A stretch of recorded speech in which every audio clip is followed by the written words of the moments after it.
45 days.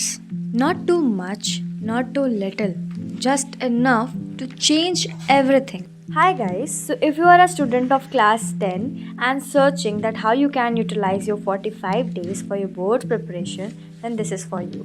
So अब 45 days बचे हैं तो उसको तुम डिवाइड कर लो 4 कैटेगरीज में।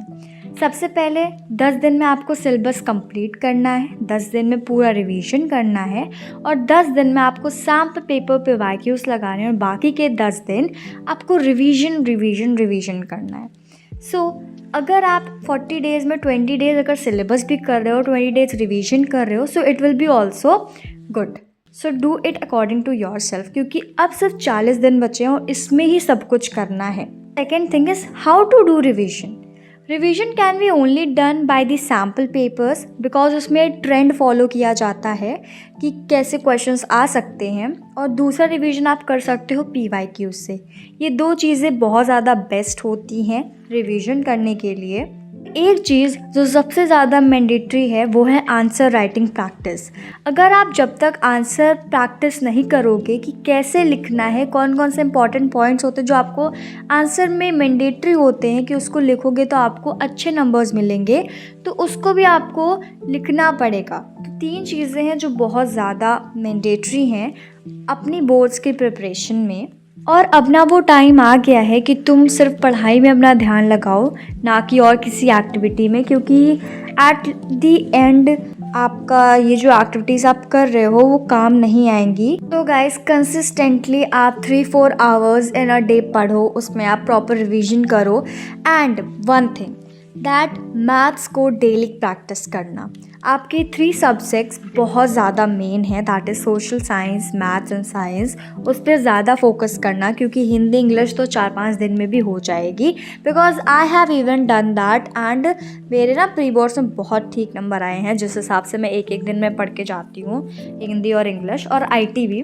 तो ये 3 सब्जेक्ट्स हैं जिसको आप 5 डेज़ में भी कंप्लीट कर सकते हो पूरा सिलेबस। बट आपको 3 subjects maths and social science और SST पे बहुत ज़्यादा फोकस करना है।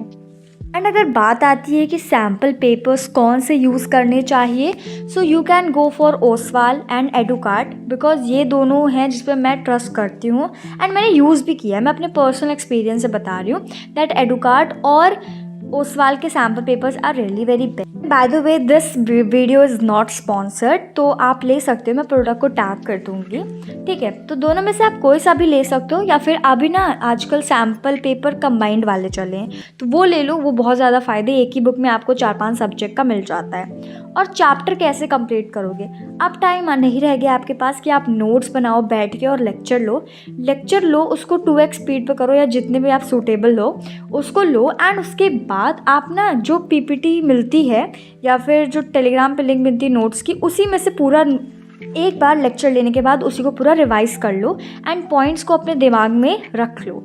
आप चाहो तो शॉर्ट नोट्स बना सकते हो उस नोट्स में से, एंड बाकी का तो आई थिंक सो तुम लोगों को अब यही करना पड़ेगा। And don't now go for many reference books, अभी NCERT पे ध्यान दे लो, फिर उसके बाद और किसी में दे लेना, क्योंकि अब तो तुम्हारे बोर्ड्स आ गए हैं। अब ज़्यादा रेफरेंस के चक्कर में मत पड़ना, जो करना था वो हमें 2025 में ही करना था। अब तो तुम्हें सिर्फ sample paper, PYQs and revision and syllabus completion पे फोकस करना है। और अब तो तुम लोगों को फिक्स स्केड्यूल अपना बनाना पड़ेगा, बिकॉज अब नहीं किया तो कब करोगे बोर्ड्स के बाद, नहीं ना। तो आपको कंसिस्टेंटली तो कम से कम 4 घंटा पढ़ना पड़ेगा।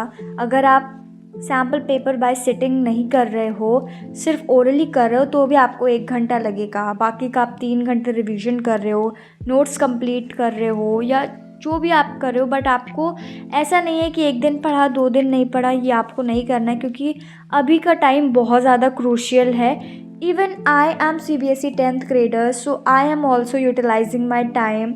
और स्कूल जाना बंद कर दो, क्योंकि अब स्कूल जाकर कोई फ़ायदा नहीं, क्योंकि तुम्हारा सिलेबस ऑलरेडी कंप्लीट हो गया है स्कूल में। अब सिर्फ और सिर्फ टाइम पास करने के लिए स्कूल तुम्हें जाना है तो जाओ, क्योंकि टीचर्स भी जानते हैं कि अब बच्चों के बोर्ड्स आ गए, so they are not going to come in school. So school जाना बंद कर दो एंड टाइम वेस्ट भी तुम्हारा कम हो जाएगा। And guys please don't get demotivated and आप अपनी कंसिस्टेंसी एंड डिसिप्लिन के साथ ये लास्ट के 40 डेज़ अच्छे से पढ़ लो, you will really improve. Because मैंने भी, मुझे लगता है कि मैंने 10 दिन कंसिस्टेंटली पढ़ाई की थी और मुझे लग रहा है मेरे हालात थोड़े अच्छे होते जा रहे हैं, बेहतर होते जा रहे हैं। अगर मैंने इसी को और कंटिन्यू रखा तो I think so I can do better. तो yeah guys, that's it for today's video. Till then make sure to like, share and subscribe and study hard because boards are in just 40 days.